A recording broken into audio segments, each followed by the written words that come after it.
विद्या मंदिर द्वारा संचालित ऑनलाइन कक्षाओं में आप सभी भैया बहनों का हार्दिक स्वागत है। अपन जैसा कि पिछले कई लेसनों से जल संसाधन के बारे में अध्ययन कर रहे हैं। पिछले कालांश में जल संसाधन से संबंधित कुछ महत्वपूर्ण प्रश्न, महत्वपूर्ण बिंदु और अति लघुतरात्मक प्रश्न आपको करने के लिए दिए थे, उनका हल भी भेजा था। आशा है सबने आपने कर भी लिए होंगे। आज हम इस पाठ का समापन करते हैं। जल संसाधन, जल संसाधन का आखिरी बिंदु है जल संरक्षण और जल स्वावलंबन। इन दोनों बिंदुओं के बारे में चर्चा करें। आज की स्थिति जैसा कि हम सबको विदित है, जल का स्तर, भूजल स्तर दिनों दिन नीचे जा रहा है और इसका कई कारण हो सकते हैं। वर्षा की कमी, लगातार सूखे की स्थिति उत्पन्न होना, जल का अत्यधिक दोहन होना, इन सब कारणों से भूमिगत जल लगातार नीचे जा रहा है। जल की नितांत कमी महसूस हो रही है। अगर इसी प्रकार की स्थिति चलती रही तो आने वाले दिनों में जल की आपूर्ति होना संभव नहीं हो पाएगा और जल के बिना ही किसी भी प्रकार का जीवन संभव नहीं। जल है तो जीवन है, अन्यथा कुछ भी नहीं। हमारे सारे कार्य जल पर आते हैं। इसलिए इस महत्वपूर्ण कारण से जल का संरक्षण करना आवश्यक, इसकी रक्षा करना आवश्यक।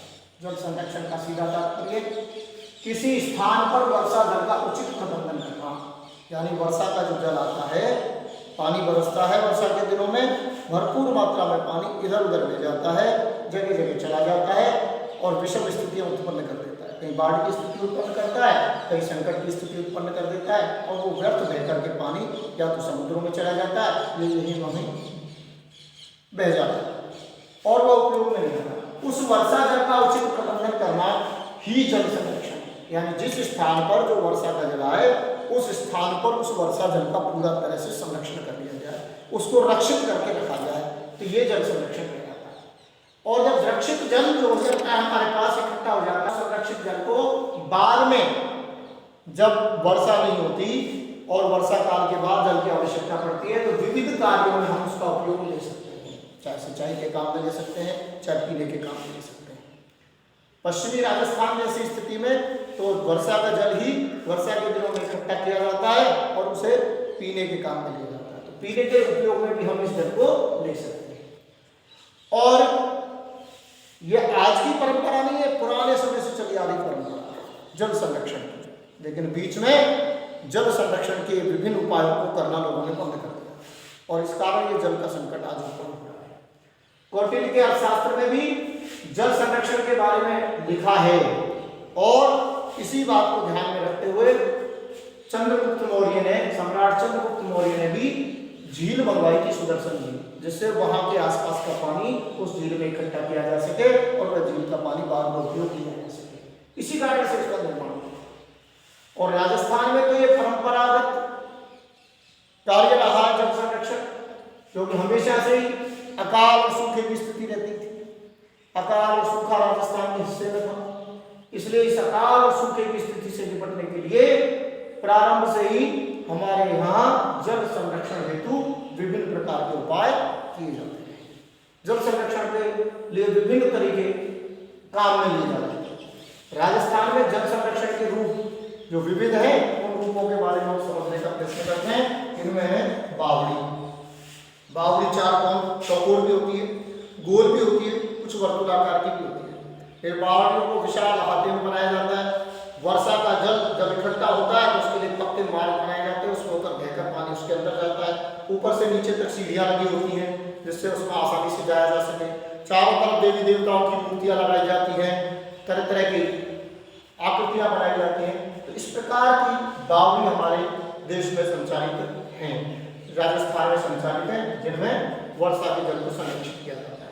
इसी प्रकार तालाब जो ढालू स्थान होता है, उस ढालू स्थान पर से अन्य स्थान से आने वाले पानी को एकत्र कर लिया जाता है तो तालाब बन जाता है। उसमें पानी इकट्ठा रहता है। जब वर्षा समाप्त हो जाती है, आवश्यकता पड़ती है, तो इस तालाब के जल का उपयोग किया जा सकता है। पशुओं को पिलाने के लिए, खेतों में पानी देने के लिए विभिन्न कार्यों में इसका उपयोग हो सकता है। झील तालाब से थोड़ा बड़ा रूप होता है, उसे झील कह देते हैं, और झीलों में भी इसी प्रकार पानी को इकट्ठा किया जाता है। ऐसे ही नाड़ी बनाई जाती है। विभिन्न खेतों में जगह जगह पर गड्ढे खोदकर नाड़ी का और टाँकों का निर्माण किया जाता है। टाँके बना लिए जाते हैं और टाँकों को ऊपर से पक्का कर दिया जाता है, नीचे से पक्का कर दिया जाता है, उनमें पानी इकट्ठा कर लिया जाता है और बरसात के बाद में उस पानी का उपयोग किया जा सकता है। इसी प्रकार पहाड़ों के बीच में पहाड़ों का पानी जब बहकर जाता है, उन पहाड़ों के पानी को दो पहाड़ों के बीच में मेड़ बनाकर, दीवार बनाकर, कच्ची या पक्की दीवार बनाकर पानी को इकट्ठा कर दिया जाता है, जिन्हें जोहड़ कहा जाता है। इसी प्रकार खेतों में जगह जगह पर छोटी छोटी कुइयां खोद दी जाती है, जिन्हें बेरी कहते हैं। छोटी कुई, बेरी 5-6 मीटर गहरा जमीन में गड्ढा खोद लिया जाता है और उस गड्ढे में पानी को एकत्र करके भर लिया जाता है। जब वर्षा समाप्त हो जाती है तो इस पर जल का उपयोग किया जाता है। इसी प्रकार खड़ी, ये भी पहाड़ी क्षेत्रों में जमीन विभिन्न स्थान पर दीवार बनाकर मिट्टी की पानी को रोका जाता है, जिससे सिंचाई के लिए बाद में इसका उपयोग किया जा सके, पशुओं को पिलाने के लिए उपयोग किया जा सके। इस प्रकार राजस्थान में ये 8 प्रकार के कार्य उस समय किए जा रहे थे, जो संरक्षण के जल को संरक्षित करने के लिए थे। कहते हैं ना, जहाँ जल की कमी होती है वहीं संरक्षण के उपाय ज़्यादा सोचते हैं।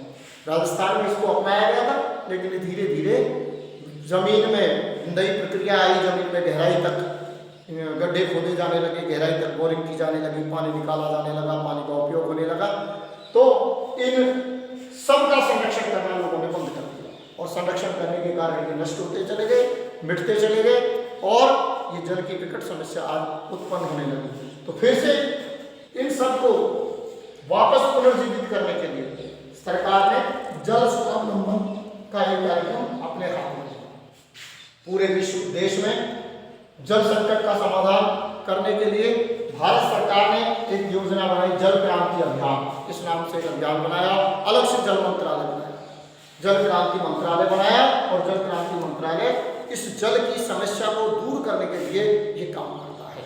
और राजस्थान सरकार ने भी मुख्यमंत्री जल स्वावलंबन कार्यक्रम बनाया, मुख्यमंत्री जल स्वावलंबन कार्यक्रम। इसके द्वारा इस कार्यक्रम में स्थानीय स्तर के भामाशाह, स्थानीय स्तर के समाज सेवी लोगों को साथ में लेकर सरकार के द्वारा सहायता देकर वहाँ के जो भी क्षेत्र हैं, जो भी बावड़ी है, कोई तालाब है, कोई झील है, कोई नाड़ी है, कोई टाँका है, उन सबको पुनर्जीवित करना।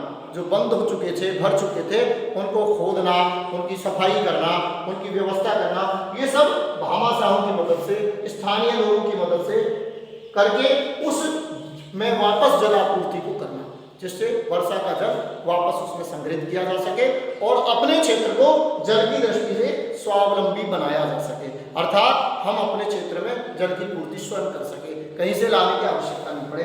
इस प्रकार का कार्यक्रम सरकार के द्वारा संचालित किया जा रहा है। लक्ष्य क्या है इसका? जो परंपरागत जल स्रोत थे अलग, उनको स्थानीय स्तर पर, यानी स्थानीय लोगों के द्वारा, स्थानीय भामाशाहों के द्वारा और स्थानीय पंचायत, स्थानीय क्षेत्र की सरकार के द्वारा, स्थानीय क्षेत्र के लोगों के द्वारा उसका पुनर्विकास करना और उसमें जल को संरक्षित करने का उपाय करना, जिससे वह जल बाद में सिंचाई और अन्य कार्यों में काम आ सके और अपना क्षेत्र जल के प्रति स्वावलंबी बन सके। अब इसमें एक आखिरी बिंदु अपना बचता है, उस बिंदु पर अपन चर्चा कर लेते हैं और पाठ का समापन करते हैं। और शेष बचे हुए प्रश्न जो रह गए अपनी पुस्तक में से देखकर उन प्रश्नों के उत्तर अपन को लिखने का प्रयत्न करना है और जो प्रश्न समझ में नहीं आए उसके संदर्भ में हमें समय पर सूचित भी कर देना है, जिससे उन प्रश्नों को आपको आसानी से समझा जा सके। ये जो मुख्यमंत्री जल स्वावलंबन योजना चलाई थी, इसके उद्देश्य क्या थे? मुख्यमंत्री द्वारा, राजस्थान की मुख्यमंत्री जब वसुंधरा राजे थी उस समय एक योजना प्रारंभ की गई थी, मुख्यमंत्री जल स्वावलंबन परियोजना, जल स्वावलंबन योजना। इस योजना के क्या उद्देश्य थे, क्यों चलाई गई थी, उन उद्देश्यों के बारे में हम जानते हैं। 5-6 उद्देश्य, वो उद्देश्य हमारे समझ में आ जाए इस दृष्टि से मैं उद्देश्यों को आपके सामने लिख रहा हूं। पहला, भूजल स्तर में वृद्धि करना, यानी भूजल स्तर लगातार नीचे गिरना। तो भूजल स्तर में वृद्धि करना, जब हमारे आसपास के जल स्रोत है उन जल स्रोतों में पानी भरेगा, इकट्ठा होगा, तो निश्चित रूप से भूजल स्तर बढ़ेगा। और अपने जो जल संसाधन, जल संरक्षण के स्रोत थे, जल संरक्षण के स्रोत जो भी थे, कुएं थे, बावड़ी थी, तालाब थे, स्रोतों का पुनरुद्धार करना, ये उद्देश्य है। पुनरुद्धार, पुनरुद्धार करना, पुनरुद्धार करना, जो जल स्रोत थे उनको पुनरुद्धार करना। इस कार्यक्रम में सरकारी, गैर सरकारी, यानी जो सरकारी नहीं है वो, सेठ, साहूकार, भामाशाह, इन सब की मदद लेना और मदद लेकर उस क्षेत्र के विभिन्न प्रकार के साधनों को पुनर्विकसित करना। और कृत्रिम जल पुनर्भरण क्रिया, कृत्रिम जल पुनर्भरण, यानी जमीन के अंदर जल का पुनर्भरण हो जाए, इस प्रकार की प्रक्रिया अपनाना।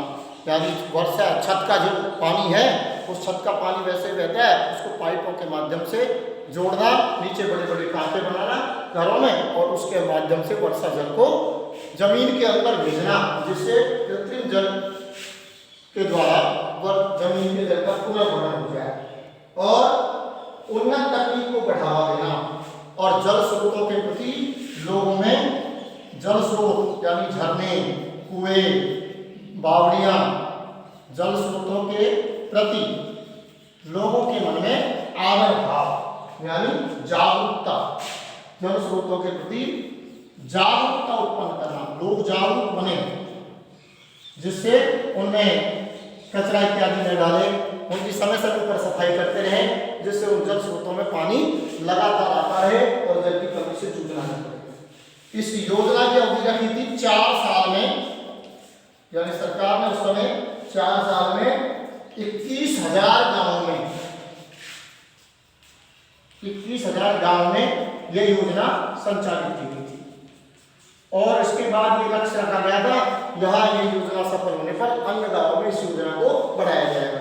और धीरे धीरे ये योजना सब जगह चली है और राजस्थान में जल के मामले में, जल स्वावलंबन में बहुत मदद मिली है और क्षेत्र हरा भरा हुआ है, खुशहाली आई है और वर्षा का भी बढ़ा है, वर्षा भी अब होने लगी है। इस प्रकार हमने इस जल संसाधन के पूरे 8वें पाठ का अध्ययन पूरा कर लिया। अब सभी भैया जितने प्रश्न हैं, यानी लघुतरात्मक, अति लघुतरात्मक हमने करा दिए, उसके बाद लघुतरात्मक और बड़े प्रश्न, इन प्रश्नों के उत्तर अपनी पुस्तक के माध्यम से अपनी कॉपी में अवश्य कर संपर्क कर सकते हैं, अपनी समस्या बात कर सकते हैं, समाधान करवा सकते हैं। धन्यवाद।